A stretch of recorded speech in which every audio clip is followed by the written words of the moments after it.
Hello friends, मैं doctor नीलम आपका अपने चैनल स्टडी एंड रिसर्च में स्वागत करती हूँ। फ्रेंड्स, आज हम सॉल्व करने जा रहे हैं जून 2015 का इतिहास का तृतीय प्रश्न पत्र।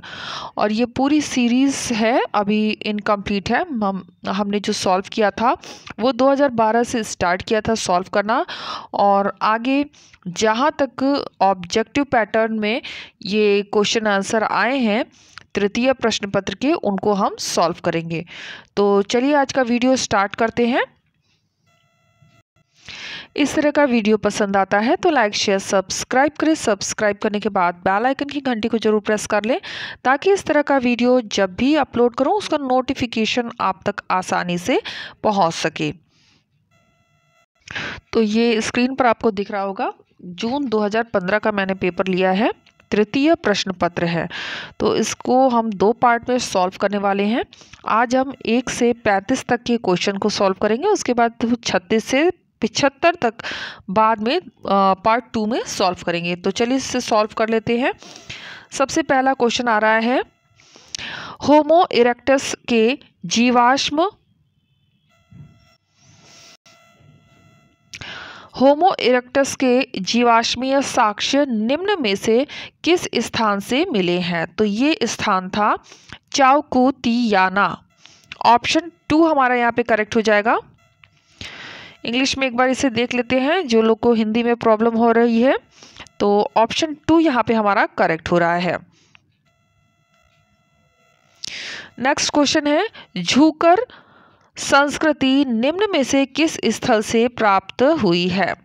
तो झूकर संस्कृति प्राप्त हुई है चनहुदड़ो। ऑप्शन 2 हमारा करेक्ट होगा,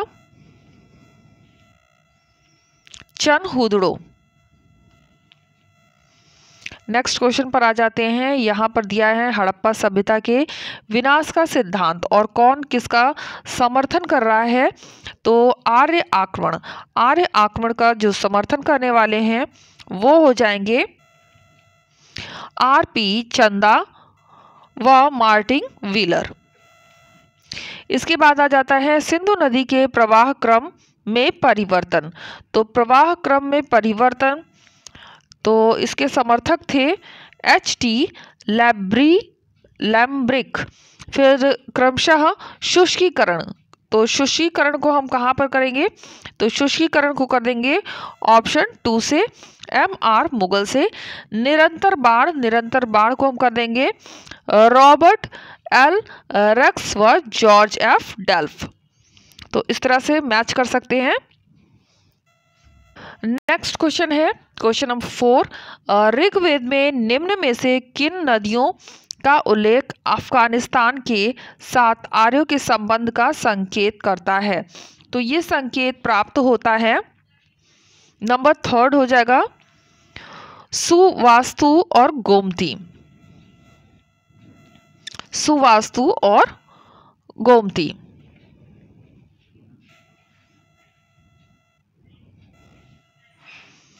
नेक्स्ट क्वेश्चन देखते हैं। नेक्स्ट क्वेश्चन कहता है, उपनिषदों के समय में वह विद्वान महिला कौन थी जो दार्शनिकों की सभा में उच्च ज्ञान का संभाषण कर सकती थी? तो संभाषण करने वाली कौन सी महिला थी? तो ये महिला थी गार्गी।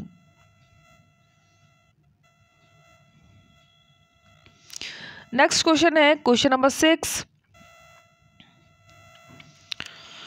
निम्न में से किसने यह आदेश निकाला था कि बुद्ध का स्वागत करने वाले 500 कहापड़ का दंड देना पड़ेगा?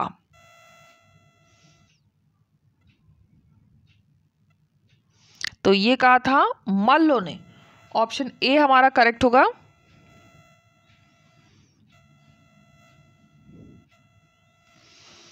नेक्स्ट क्वेश्चन पे चलते हैं। क्वेश्चन नंबर 7, ओडिशा की उदयगिरी खंडगिरी की पहाड़ियों की विभिन्न गुफाएं प्रमाणित करती हैं कि, तो क्या प्रमाणित करती हैं? तो यह प्रमाणित करती हैं ओडिशा में दीर्घकाल तक जैन धर्म का अस्तित्व था।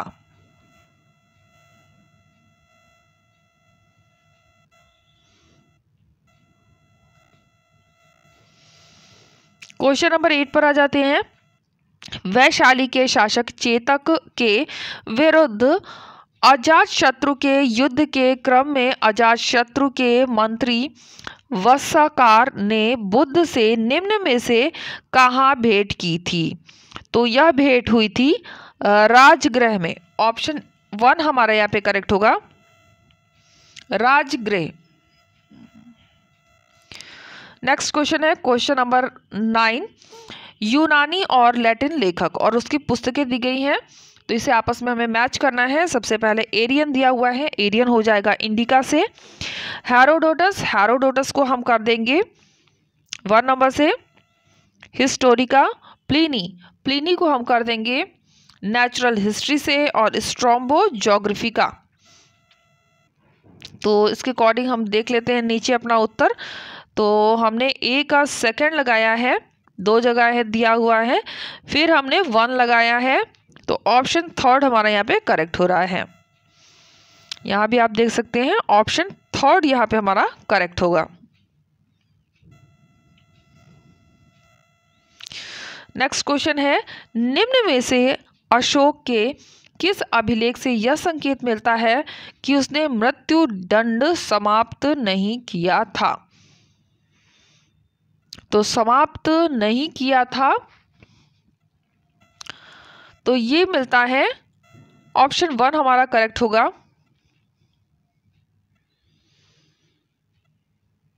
चतुर्थ स्तंभ लेख से।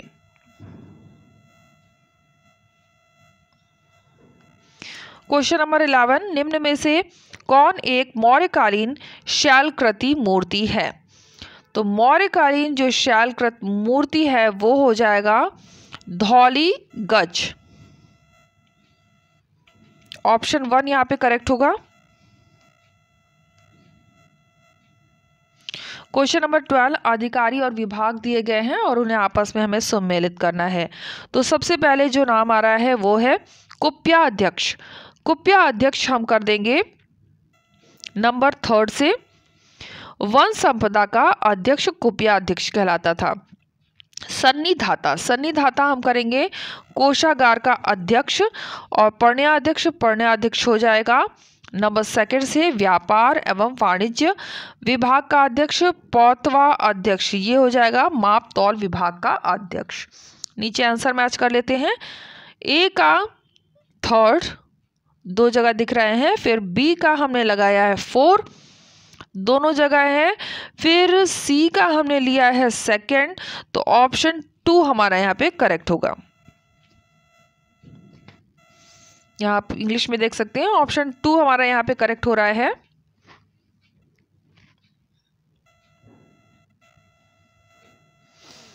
नेक्स्ट क्वेश्चन है, निम्न में से कौन सा तमिल काव्य संग्रह चेर शासकों की प्रशंसा करता है? तो चेर शासकों की जो प्रशंसा कर रहा है वो हो जाएगा पदीरुपट्टू।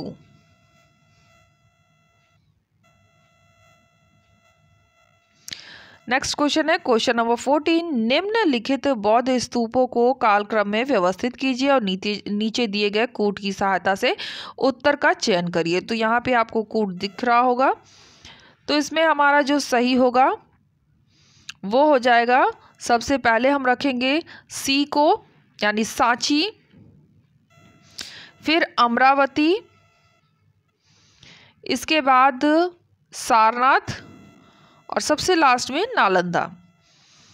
तो सी सबसे पहले हमें रखना है, उसके बाद हम रखेंगे ए। ऑप्शन 1 हमारा यहाँ पे करेक्ट हो रहा है। फिर से देख लेते हैं, सबसे पहले सांची, अमरावती, सारनाथ और नालंदा।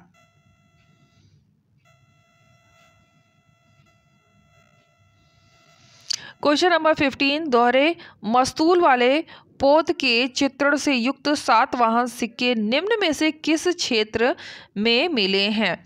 तो वह क्षेत्र हमें पहचानना है। यह क्षेत्र था कोरोमंडल तट। कोरोमंडल तट। Question number 16। दक्षिण के एक प्रारंभिक बौद्ध केंद्र के स्तंभ पर जेतवन महाविहार के दान का अंकन है। तो इसका अंकन है कहाँ पर? तो अमरावती में। ऑप्शन 1 हमारा करेक्ट होगा, अमरावती। क्वेश्चन नंबर 17, समुद्रगुप्त के विषय में निम्न तथ्यों में से किस एक की पुष्टि उसके इलाहाबाद स्तंभ अभिलेख से नहीं होती है? तो ये है, उसने अश्वमेध यज्ञ का संपादन किया, इसका उल्लेख हमें नहीं मिलता है। शासकत्व के लिए उसके पिता ने उसको नामांकित किया था, सही है। वह कवि था, ये भी सही है। उसकी माता कुमार देवी थी, ये भी सही है।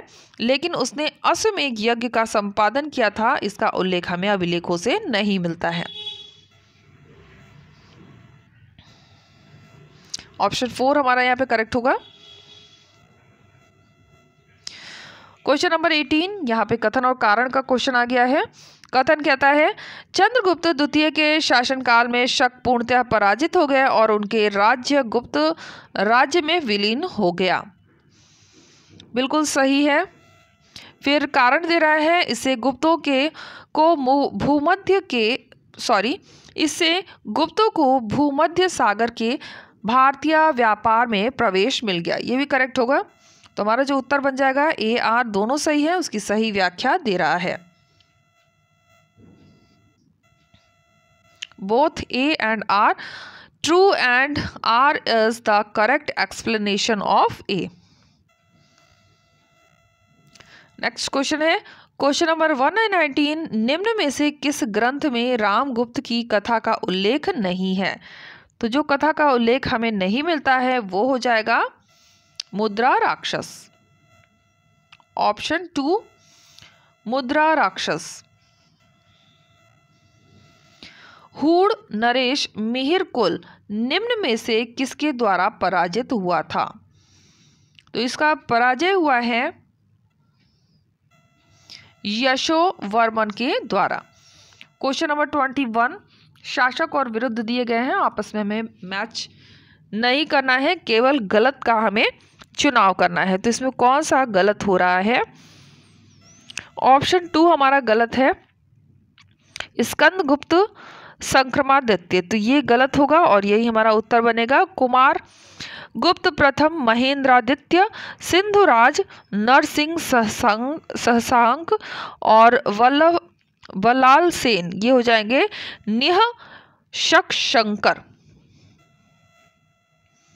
ऑप्शन 2 हमारा यहाँ पे करेक्ट होगा। क्वेश्चन नंबर 22 और यहाँ पे कथन और कारण का क्वेश्चन आ गया है। महाबलीपुरम के शैलोत्कीर्ण रथों का नामकरण धर्मराज, भीम, अर्जुन, द्रौपदी, नकुल और सहदेव के रूप में किया गया। सही है। और कारण दे रहा है, इस समूह में रथों की कुल संख्या 8 थी, ये भी करेक्ट है। लेकिन व्याख्या नहीं दे रहा है, इसलिए ऑप्शन हमारा 2 करेक्ट होगा। ये यार दोनों सही है, उसकी व्याख्या नहीं दे रहा है। क्वेश्चन नंबर 23, राष्ट्रकूट नरेश दंती दुर्ग द्वारा उज्जैनी में निम्न में से कौन सा दान समारोह संपादित किया गया था? तो जो दान समारोह का संपादन हुआ है वो हो जाएगा हिरण्यगर्भ। ऑप्शन 1 हमारा यहाँ पे करेक्ट होगा। Next question, question number 24, Kashmir के निम्न शासकों में से किसने राजतरंगी की तुरुष्क और मूर्ति भंजक बताया गया है? ये बताया गया है हर्ष को।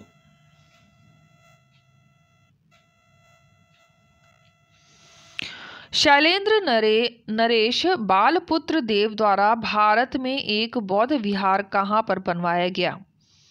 तो इसका निर्माण कराया गया था नालंदा में। ऑप्शन 3 हमारा करेक्ट होगा। निम्नलिखित में से कौन सा सही नहीं है?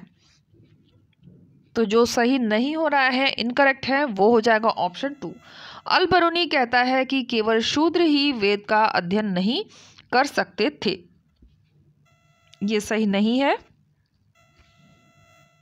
बाकी सभी करेक्ट है। करेक्ट ऑप्शन आप वीडियो पॉज करके पढ़ सकते हैं। क्वेश्चन नंबर 27, निम्न में से कौन सा सही नहीं है? तो जो सही नहीं हो रहा है ऑप्शन 2, ईसामी मीनहास उस सिराज के इस कथन से सहमत नहीं है कि विश्व के विभिन्न स्थानों के लोगों ने नव स्थापित शहर दिल्ली की ओर कतार सी लगा ली। ऑप्शन 2 हमारा होगा उत्तर। क्वेश्चन नंबर 28, मदन ए शिफाए सिकंदर शाही किससे संबंधित है? तो ये संबंधित है आयुर्वेद से। ऑप्शन 2 हमारा करेक्ट होगा, आयुर्वेद। क्वेश्चन नंबर 29, निम्नलिखित उदाहरण किसका है? तो उदाहरण किसके द्वारा दिया गया है? स्टेटमेंट किसके द्वारा दिया गया है? हम भारतीय विदेशी भाषाओं को बोलने में सक्षम है, किंतु चीनी, मंगोल, तुर्क तथा अरब हमारी हिंदी जुबान बोलने में असमर्थ है। भारतीय दूसरे देशों के में ज्ञान प्राप्ति के लिए नहीं जाते हैं, दूसरों को यहाँ आना पड़ता है। भारत ने दुनिया को गिनती, पंचतंत्र की कहानियाँ तथा शतरंज दिया है। तो ये किसके द्वारा कहा गया है? ये कहा गया है अमीर खुसरो के द्वारा। ऑप्शन 2 हमारा करेक्ट होगा। क्वेश्चन नंबर 30, सुल्तान सल्तनत काल में गया में बनाए गए सूर्य मंदिर में एक शिलालेख में एक सुल्तान का नाम 2 बार आया है। यह सुल्तान कौन था? उस सुल्तान का नाम बताना है हमें। ये सुल्तान था फिरोज तुगलक। फिरोज तुगलक हो जाएगा ऑप्शन 4। नेक्स्ट क्वेश्चन है क्वेश्चन नंबर 31, हिंदुस्तान के लिए मनोरम उदात्त भावनाओं की एक कविता किसने लिखी है? तो कविता देख लेते हैं। हिंदुस्तान की समृद्ध संसार है, स्वर्ग स्वयं भी इस बाग से ईर्ष्या रखता है। इसका भूभाग पृथ्वी का उसी प्रकार से प्रमुख गहना है जैसे कि एक आकर्षक युवती के मुख पर सौंदर्य चिन्ह होता है। तो ऐसा कहने वाला कौन था? तो ये था ईसामी। ऑप्शन 1 हमारा करेक्ट हो जाएगा, ईसामी। नेक्स्ट क्वेश्चन है, निम्नलिखित में से कौन यह बताता है कि 13वीं सदी के उत्तरार्ध में युवतियों की गणिकाओं द्वारा दरबार के लिए फारसी, पारसी तथा भारतीय हिंद संगीत का प्रशिक्षण दिया जाता था? तो ये प्रशिक्षण दिया जाता था बर्नी, जियाउद्दीन बर्नी। ऑप्शन 3 हमारा यहाँ पे करेक्ट हो जाएगा, जियाउद्दीन बर्नी। क्वेश्चन नंबर 33, निम्नलिखित में से सबसे पहले किसने यह स्पष्ट किया कि इसका कोई आधार नहीं है कि समस्त मुकद्दम और खोत हिंदू थे?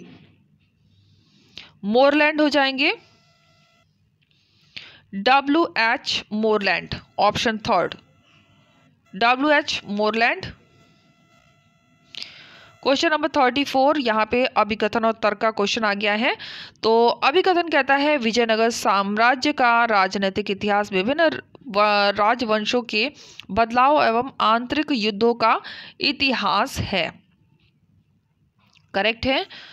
और रीजन दे रहा है बहमनी सुल्तान एवं उसके उत्तराधिकारी राज्य विजयनगर साम्राज्य के लिए गंभीर खतरा बन गए थे। ये भी करेक्ट है, लेकिन व्याख्या नहीं दे रहा है, इसलिए ऑप्शन 2 हमारा करेक्ट होगा। यार दोनों सही है, उसकी व्याख्या नहीं दे रहा है। ऑप्शन 2 हमारा करेक्ट होगा। बोथ A and R are true but R is not the correct explanation of A। और ये लास्ट क्वेश्चन है इस वीडियो का, ये देख लेते हैं। 15वीं-16वीं शताब्दी के लोकप्रिय एकेश्वरवादी आंदोलन की लोकप्रिय विशेषता थी। तो क्या विशेषता रही है? तो ये विशेषता रही है नंबर थर्ड हो जाएगा, यह अधीनस्थ वर्ग का आंदोलन था। इसके नेता भी अधीनस्थ वर्ग से थे तथा उन्होंने लोगों को जन भाषा में संबोधित किया। ऑप्शन थर्ड हमारा यहाँ पे करेक्ट होगा। तो हमने 1 to 35 क्वेश्चन आज सॉल्व कर लिया है और आगे का क्वेश्चन 36 to 75 कल हम सॉल्व करेंगे। तो हमारा जो पेपर है ये पूरा का पूरा कंप्लीट हो जाएगा। आप सभी को छठ पर्व की बहुत बहुत शुभकामनाएं और कल मिलते हैं। ओके फ्रेंड्स, और आपको वीडियो अगर पसंद आता है तो लाइक शेयर सब्सक्राइब करना मत भूलिए। सब्सक्राइब करने के बाद बेल आइकन की घंटी को जरूर प्रेस कर लीजिए ताकि इस तरह का वीडियो मैं जब भी अपलोड करूं उसका नोटिफिकेशन आसानी से आप तक पहुंच सके। Okay friends, take care and bye bye.